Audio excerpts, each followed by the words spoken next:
السلام عليكم ورحمة الله وبركاته. ما شاء الله تبارك الله، جديدنا لبان عماني حوجري، لبان حوجري ذكر، ما شاء الله تبارك الله، جديد وطري، محصول هذا العام 2024 بشهر 9، يعني يعتبر جديد.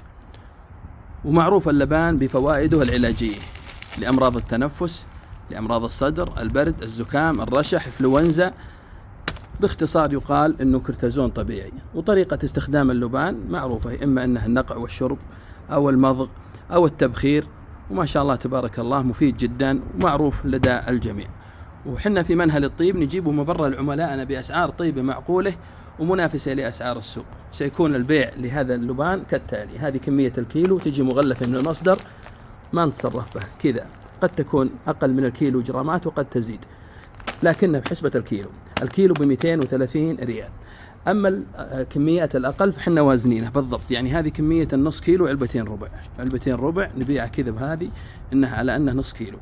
النص كيلو ب125 ريال، كمية الربع 250 جرام ب70 ريال، هذه كمية الربع. ثم بعد ذلك كمية 100 جرام ب35 ريال، ثم بعد ذلك كمية 50 جرام ب20 ريال. سيتاح بيع اللبان في المتجر وكذلك عن طريق الواتساب. وحياكم الله جميعا. ما شاء الله تبارك الله، ما شاء الله. أنا حبيت أصوره لكم على ضوء النهار من دون أي إضاءة عشان تشوفونه وتشوفون جودته. ما شاء الله تبارك الله،